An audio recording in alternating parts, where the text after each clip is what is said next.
بسم اللہ الرحمن الرحیم الحمد للہ رب العالمین والصلاة والسلام علی سید الانبیاء والمرسلین محمد وآلہ واصحابہ اجمعین اما بعد۔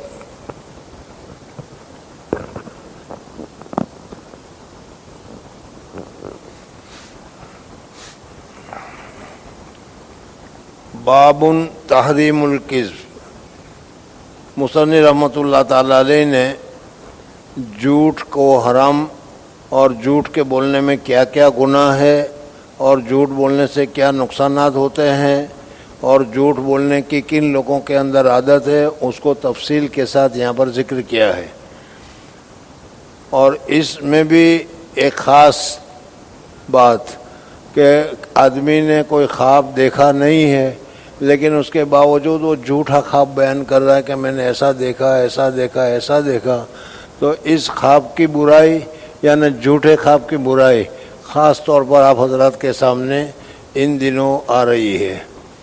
بڑی لمبی حدیث ہے، تقریباً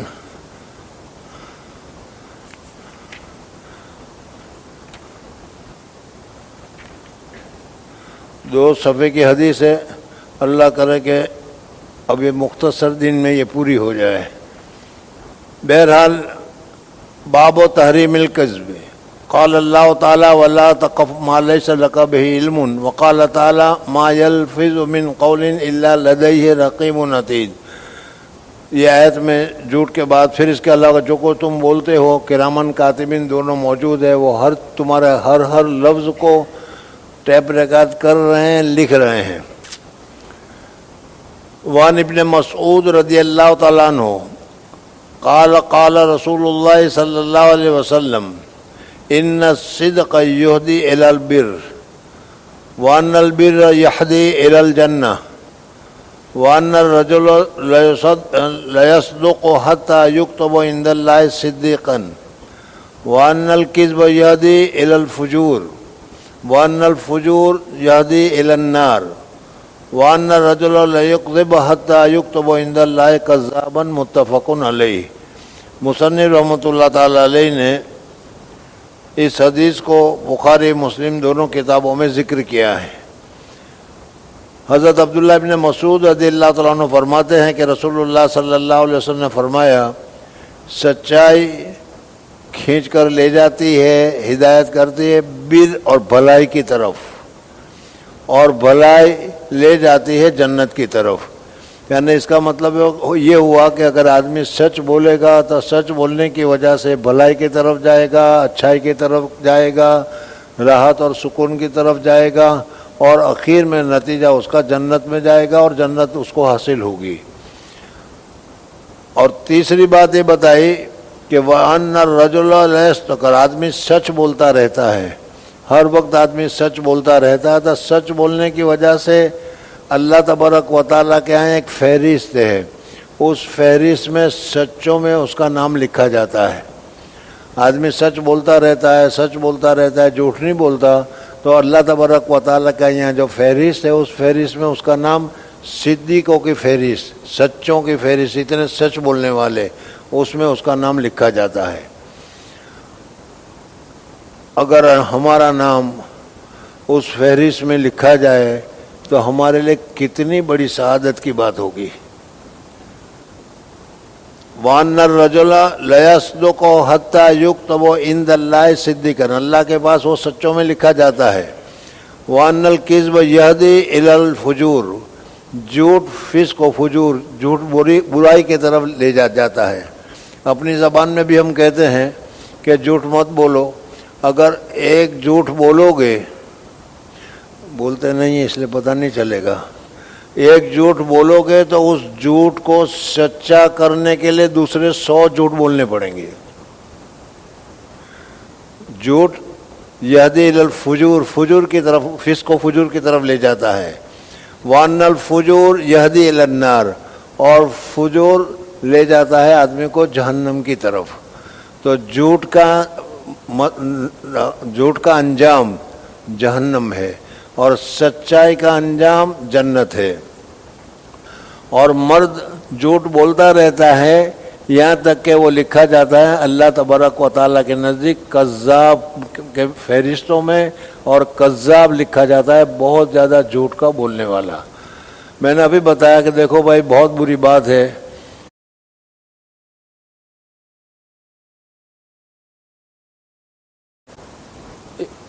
جھوٹ کے متعلق اگر ہم تفصیل دیکھنے جائیں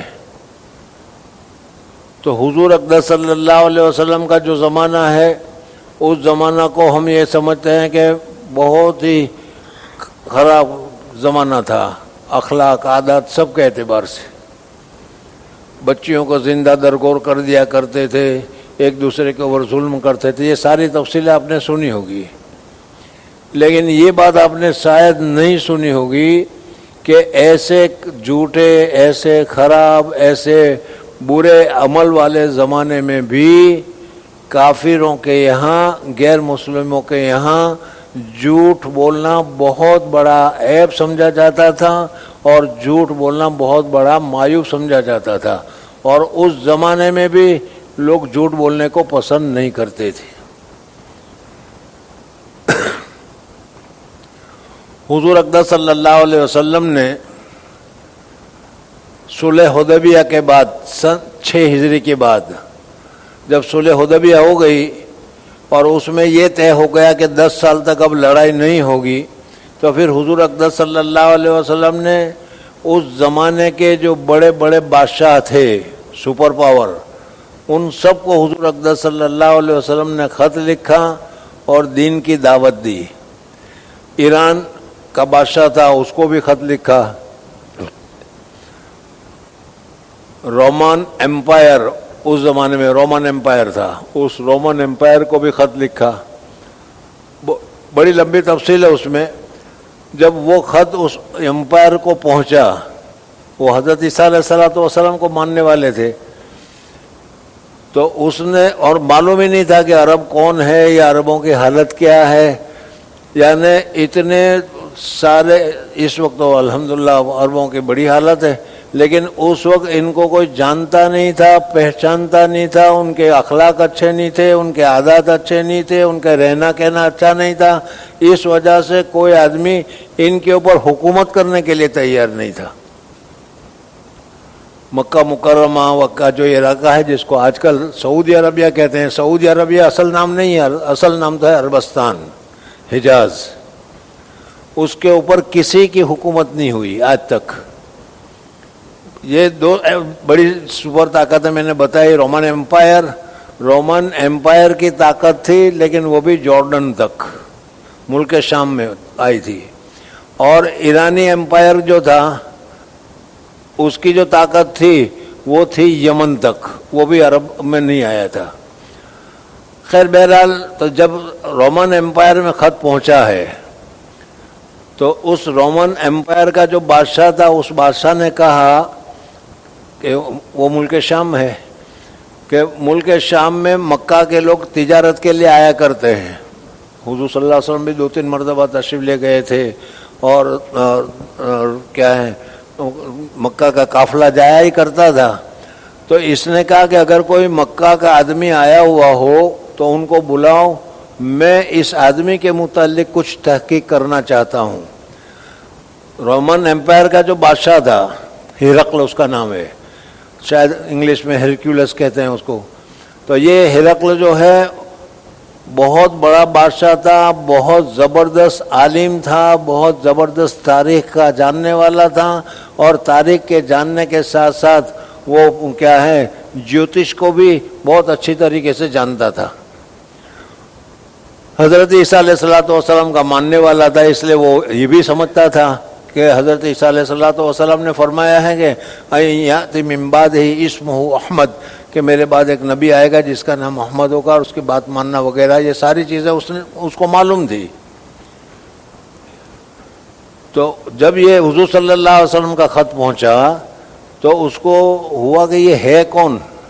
عرب کی تو کوئی حیثیت نہیں، کوئی طاقت نہیں، کوئی جگہ نہیں، یہ کیا چیز ہے؟ اس وجہ سے اس نے تفصیل کروائی، تحقیق کروائی، تو اس وقت حضرت ابو سفیان اب تو ہم کہیں گے رضی اللہ تعالیٰ عنہ، لیکن اس وقت وہ کافر تھے، حضور صلی اللہ علیہ وسلم کے پکے دشمن۔ حضرت ابو سفیان رضی اللہ تعالیٰ عنہ 15-17 آدمیوں کے ساتھ تجارت کی غرض سے ملک شام گئے ہوئے تھے، تو وہاں پر جو اس رومن امپائر کے جو پولیس وغیرہ تھے وہ ان کو لے گئے کہ چلو بیت المقدس میں ہمارا باس آیا ہوا ہے، ہرقلس آیا ہوا ہے، تمہارے سے کام ہے، تمہیں کچھ پوچھنا چاہتا ہے، تم چلو۔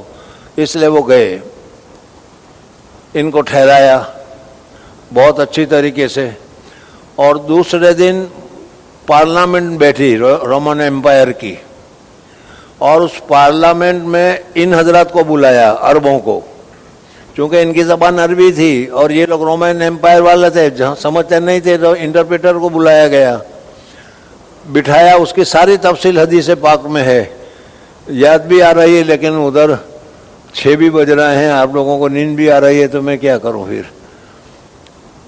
حدیث میں آتا ہے کہ حضور اکرم صلی اللہ علیہ وسلم کے سلسلے میں جب رومن امپائر میں سارے اس کے جو بڑے بڑے عہدیدار اس کے ساتھ تھے، وہ بیٹھے ہوئے تھے، اس میں اس قافلے کو بلایا، اور قافلے کو بلانے کے بعد سب سے پہلا سوال کیا کہ جو آدمی نبوت کا دعویٰ کرتا ہے، تمہارے میں سے نسب کے اعتبار سے، سلسلے کے اعتبار سے، سگائی کے اعتبار سے کون زیادہ قریب ہے؟ ظاہر بات ہے کہ حضرت ابو سفیان قریب تھے، تو انہوں نے کہا میں ہوں، کہا کہ تم آگے آؤ، اس کو آگے بٹھایا، اور دوسرے پیچھے جو تھے، جو ساتھی دوسرے 10-11 ان کو سب کو پیچھے بٹھایا، اور پیچھے بٹھانے کے بعد اس نے کہا اپنے انٹرپریٹر سے کہ ان کو کہو کہ ابھی میں کچھ تم سے سوال پوچھنے والا ہوں۔ 11 سوال پوچھے تھے، اور بڑے عجیب سوال، علمی سوال، بڑے سمجھداری کے، بادشاہ کو جاننے چاہیے اس قسم کے سوالات ہیں، بہت اچھے سوالات ہیں، لیکن آپ حضرت نے شاید سنے بھی نہ ہو، لیکن اب وہ سنا ہے تو کیسے سنا ہے۔ میں سوال پوچھنے والا ہوں، یہ کہہ رہے ہیں کہ میں ان کا قریب ہوں، رشتہ دار، یہ صحیح جواب دے گا، اس لیے کہ خاندان والا آدمی ہے، تو وہ خاندان والا آدمی اچھی طریقے سے جواب دے سکتا ہے، یہ جواب دے گا۔ یہ جواب اگر صحیح دے تو کچھ بات نہیں، تمہیں کچھ کہنے کی ضرورت نہیں، اگر یہ جھوٹ کہے تو پیچھے سے فوراً کھڑے ہو کر کہہ دینا کہ اس نے جھوٹ کہا، بس اس لیے میں نے تم کو بٹھایا ہے۔ اور اس نے سوالات پوچھنے شروع کیے۔ اب ان سوالات کو چھوڑو، اس سوالات میں حضرت ابو سفیان رضی اللہ تعالیٰ عنہ، اب تو مسلمان ہو گئے، میں کہہ رہا ہوں رضی اللہ تعالیٰ عنہ کہہ رہا ہوں، حضرت ابو سفیان رضی اللہ تعالیٰ عنہ کی توہین کرنا جائز نہیں ہے، حضرت ابو سفیان رضی اللہ تعالیٰ عنہ کو برا بھلا کہنا جائز نہیں ہے، لیکن آج کل کچھ لوگ کرتے بھی ہیں، غلط کرتے ہیں، جماعت اسلامی والے اگر کوئی ہو تو سن لے۔ بہرحال حضرت ابو سفیان رضی اللہ تعالیٰ عنہ جو ہے اس وقت کافر تھے، اور حضور صلی اللہ علیہ وسلم کے پکے دشمن، اور انہی کے الفاظ میں نقل کر رہا ہوں، کوٹ کر رہا ہوں، بخاری میں موجود ہے کہ میرے دل میں یہ آیا کہ اس بادشاہ کے سامنے حضور اکرم صلی اللہ علیہ وسلم کے متعلق سوال پوچھ رہا ہے، تو ایسی جھوٹی باتیں میں کہوں کہ جس کی وجہ سے یہ بادشاہ حضور صلی اللہ علیہ وسلم سے مخالف ہو جائے۔ پولیٹکس میں یہ ہوتا ہے اپنے ساتھ کرنے کے لیے، لیکن میں اس لیے جھوٹ نہیں بول سکتا تھا کہ اگر میں جھوٹ بولوں گا تو میرے یہ جو ساتھی ہیں وہ وہاں، مجھے یقین تھا کہ میرے ساتھی، میرے دوست پکے دوست ہیں، وہ میرا وہاں تو کچھ نہیں کہیں گے، لیکن جب مکہ میں آ کر کہیں گے تو کہ ہمارے پٹیل صاحب نے تو وہاں بادشاہ کے سامنے جھوٹ بولا تھا، اور یہ میرے ساتھ جھوٹ کا جو تہمت لگ جاتی، یہ میری عزت کو خراب کرتی، اس وجہ سے میں جھوٹ نہیں بول سکا۔ تو میں یہ بتانا چاہ رہا ہوں اس واقعے سے کہ کافر آدمی حضور صلی اللہ علیہ وسلم کے زمانے میں کافروں بھی جھوٹ بولنے سے شرماتے تھے، جھوٹ بولنا ناپسند کرتے تھے، اور جھوٹ کی تہمت اپنے اوپر لگ جانا، جھوٹا آدمی یہ کہا جانا ان کو برا لگتا تھا۔ اب اگر تھوڑی دیر کے لیے آج کے حالت کو آپ دیکھیں تو میں یہ سمجھ رہا ہوں کہ آج سب سے بڑا کامیاب، سب سے بڑا اچھا، سب سے بڑا اونچا، سب سے بڑا اچھا پولیٹکس یا سب سے اونچا چودھری، سب سے اونچا پٹیلیا وہی ہوتا ہے جو سب سے زیادہ جھوٹ بولتا ہو۔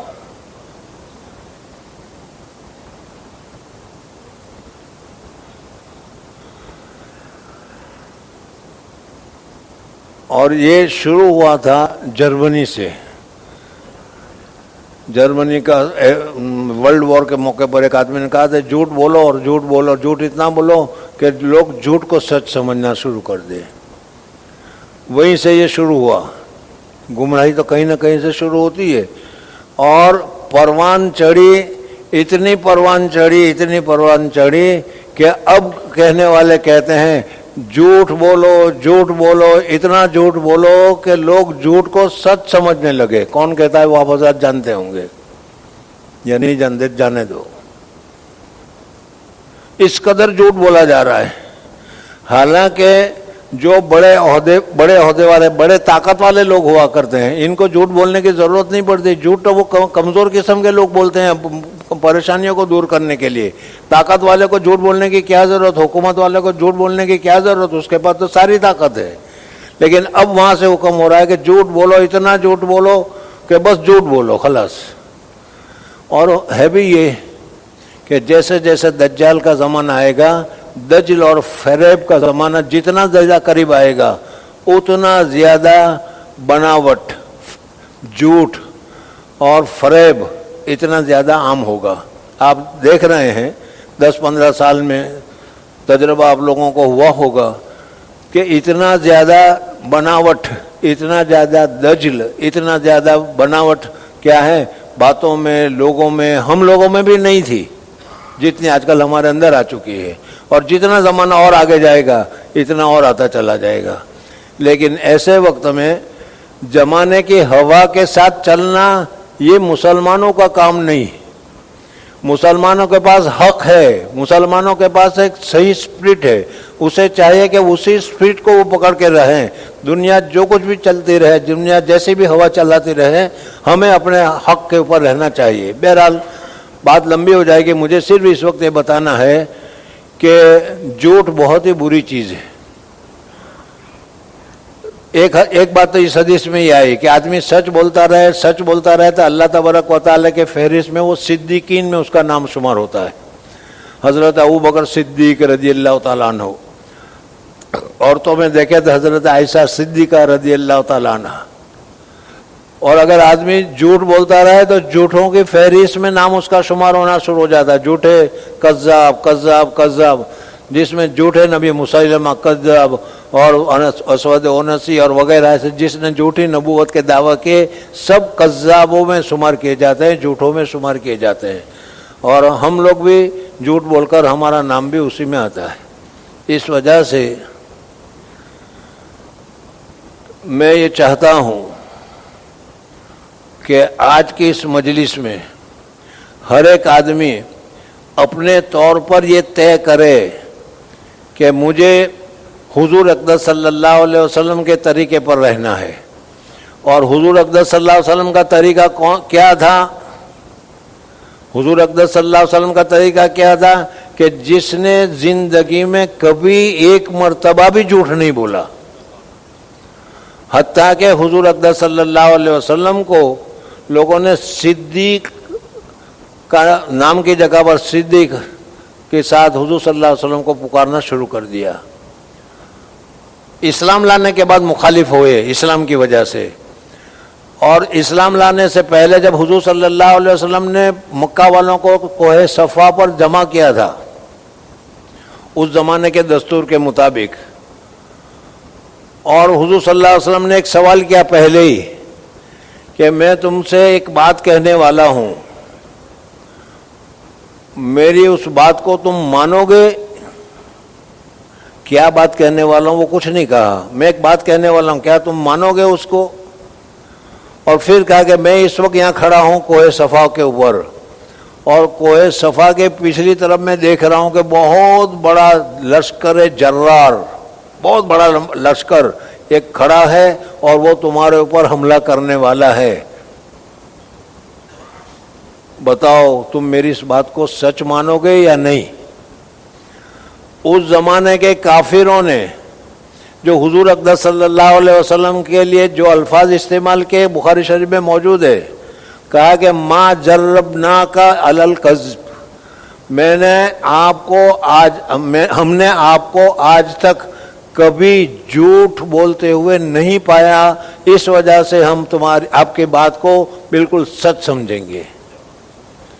تو بزرگوں اور دوستو، صدق کا جو راستہ ہے وہ حضور اقدس صلی اللہ علیہ وسلم کا راستہ ہے، اور کذب اور جھوٹ کا جو راستہ ہے وہ شیطانی راستہ ہے، کافرین کا راستہ ہے اور دنیا پرستوں کا راستہ ہے، اور ہم سب حضور صلی اللہ علیہ وسلم کے راستے کو چھوڑ کر دنیا پرست کے راستے کے اوپر چل پڑے ہیں، مانو یا نہ مانو۔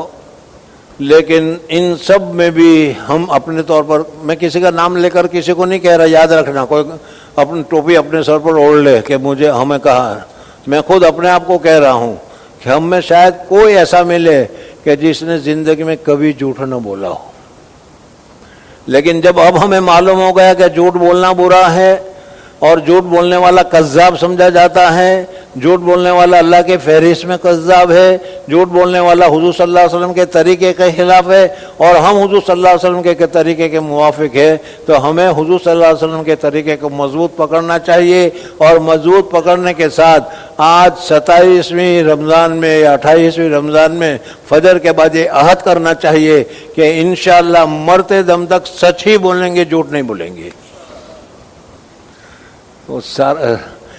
آواز تو آئی لیکن سنائی نہیں دیتے پوری طریقے سے۔ کوئی ضرورت نہیں زور سے کہنے کی، بس خود ہی دل میں طے کر لو۔ موقع آئیں گے، بہت سی مرتبہ موقع آئیں گے کہ بالکل جھوٹ بولو گے، لیکن اس وقت بھی اگر اٹے رہے تو اللہ کی نصرت، اللہ کی مدد ہمارے سامنے حال ہوگی۔ بہرحال جھوٹ کے اوپر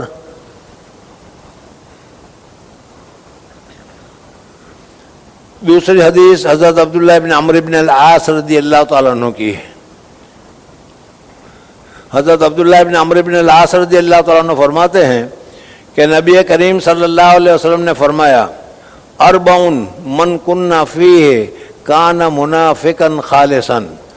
حضور اقدس صلی اللہ علیہ وسلم نے فرمایا کہ 4 عادتیں جس میں ہوگی وہ پکا منافق ہوگا۔ آپ حضرات جانتے ہیں منافق کسے کہتے ہیں، منافق کا درجہ کیا ہے۔ قرآن پاک میں اللہ تبارک و تعالیٰ نے قرآن شروع کیا تو سورہ بقرہ کی شروعات ہوئی، الف لام میم ذالک الکتاب لا ریب فیہ ھدی للمتقین، 5-6 آیت میں ایمان والوں کو بیان کر دیا، مفلحون تک جو علماء ہیں سمجھ رہے، اور پھر اس کے بعد 2 آیت میں ان الذین کفروا سواء علیہم انذرتہم، کافروں کو بیان کر دیا، اور پھر اس کے بعد ومن الناس سے جو شروع کیا ہے تو وہ سارے منافقین کے حالات ذکر کیے۔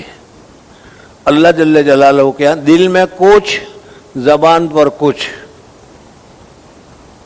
دل میں کچھ، زبان پر کچھ۔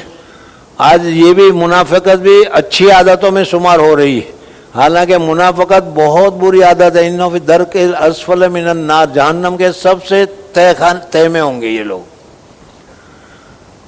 منافقت جو ہے بہت ہی بری عادت ہے، بہت ہی بری خصلت ہے، اور اس خصلت سے ہمیں بچنے کی ضرورت ہے۔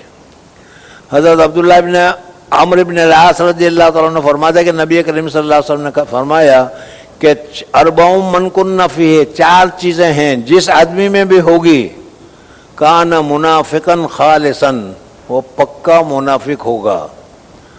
من کانت فیہ خصلۃ منہن، اور 4 میں سے اگر کچھ ہو، کسی میں 1 عادت ہے، کسی میں 2 عادت ہے، کسی میں 3 عادت ہے،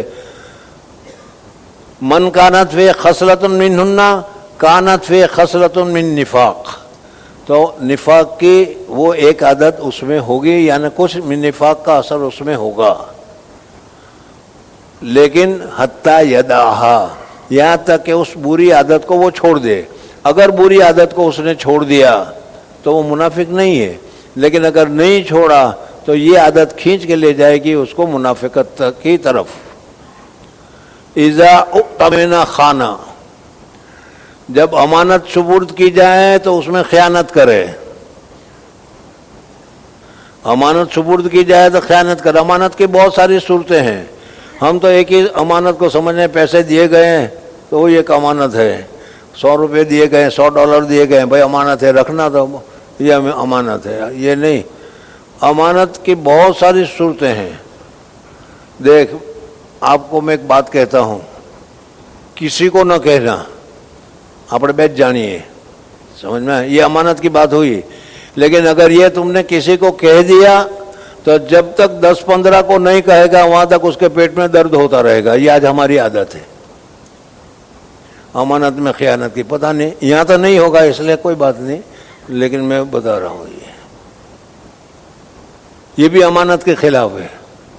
کوئی نے کہتا نہ ہے، ہوں تنج خاص کہتا بس. وَإِذَا حَدَّثَ كَذَبَ، دوسری چیز، جب بھی بات کرے تو جھوٹی کرے. ابھی تم نے سن ہی لیا جھوٹ کے متعلق، وہ یہی کہہ رہے ہیں بولو، جھوٹ بولو، جتنا چاہے جھوٹ بولو، بس.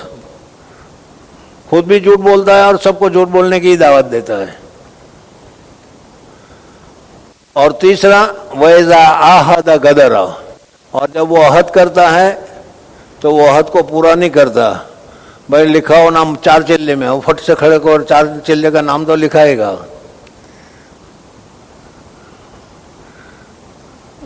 یہ بھی عہد کا خلاف ورزی ہے. وَإِذَا خَاصَمَ، اور جب کسی کے ساتھ جھگڑا کریں تو اس صورت میں گالی گلوچ کرے. اب یہ 4 صفتیں ہیں، ذرا دیکھ لینا. لیکن اس چوتھی صفت پر مجھے ایک قصہ یاد آ گیا. ایک کافر کا ایک مسلمان کے ساتھ چلتا رہتا. ہم تو ہندوستان میں اس لیے وہاں اس قسم کی چیزیں بہت دیتی ہیں. تو کسی ہندو نے کسی ملک کو کہا، یار تم کیسے عجیب لوگ ہو. کیا ہوا؟ بہت گالیاں بولتے ہو، بات بات میں گالیاں بولتے ہو. بری بات ہے لیکن اب سمجھانے کے لیے کہہ رہا ہوں. تو اس نے کہا کہ کون سالا بنچود گالی دیتا ہے؟ نہیں سمجھ میں آ گیا، جانے دو. مسلمان کہہ رہا ہے، تم کہہ رہا ہو نا کہ ہم لوگ بہت گالی دیتے ہیں. کون سالا بنچود گالی دیتا ہے؟ ہم لوگ تو گالی نہیں دیتے. اور یہ گالی ہی نہیں ہے ان کے نزدیک. یہ آج ہمارا تکیہ کلام ہو گیا ہے، ہنسنے کی بات نہیں. ہماری حالت اتنی گر گئی ہے کہ گالی ہے، اس گالی کو بھی ہم گالی سمجھنے کے لیے تیار نہیں. بہرحال یہ 4 عادتیں بتائی. یہ 4 عادتیں پھر میں بتا دوں. 40 من کن فیہ کان منافقا خالصا. یہ 4 عادت پوری طریقے سے ہو تو وہ منافق ہے، خلاص. لیکن اگر 4 عادتیں پوری طرح نہیں ہو، کبھی سچ بھی بول دیتے ہیں، کبھی جھوٹ بھی بول دیتے ہیں، کبھی امانت میں خیانت بھی کر لیتے ہیں، کبھی کچھ نہیں کرتے ہیں، جیسے ہماری حالت چل رہی ہے آج کل. من کانت فی خصلۃ منہن، حضور صلی اللہ علیہ وسلم نے فرمایا کہ ان میں سے 4 خصلت میں سے جو ایک خصلت ہوگی، کانت فی خصلۃ من نفاق، نفاق کی عادت ہے وہ، یہاں تک کہ اس کو وہ چھوڑ دے. جب امانت سپرد کی جائے تو اس میں خیانت کرے، جب بات کرے تو جھوٹی کہے، اور جب وعدہ کرے، عہد کرے تو اس وعدے کا خلاف ورزی کرے، اور جب جھگڑا کرے تو گالی گلوچ کرے. اب اس میں سبق میں بتاتے ہیں، کہتے ہیں کہ بھائی واقعی میں یہ 4 عادتیں آپ لوگوں میں نہیں ہے، اس لیے سمجھ میں نہیں آتا، اس لیے مجھے سمجھانا پڑ رہا ہے کہ بھائی یہ تو ہے ہمارے اندر. تو پھر اس کا مطلب کیا ہے؟ منافق ہے؟ نہیں. اس کی مثال حضور اقدس صلی اللہ علیہ وسلم نے یہ بتائی ہے کہ دیکھو، ایک تو ہے ٹی وی. آج کل تو یہ مرض بہت آسان ہو گیا ہے، لیکن ایک زمانہ ایسا تھا کہ ٹی وی بہت ہی سخت، بہت ہی بڑی اور بہت ہی مہلک بیماری سمجھی جایا کرتی تھی. پتہ نہیں آپ لوگوں کو معلوم ہوگا یا نہیں.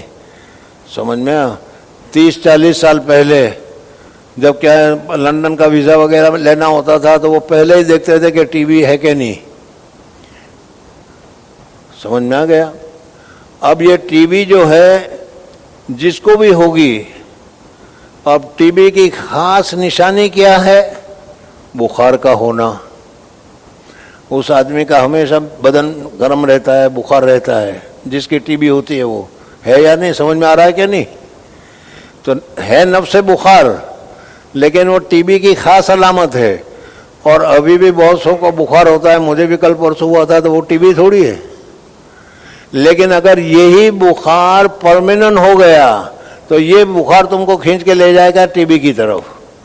تو ابھی تم جھوٹ بول رہے ہو, وعدہ خلافی کر رہے ہو, چھوڑ دو گے تو بچ جاؤ گے. لیکن اگر پرماننٹلی عادت بنا لی تو پھر تم کو یہ کھینچ کر لے جائے گا منافقت کی طرف. اللہ جل جلالہ و من والو مجھے اور آپ حضرات کو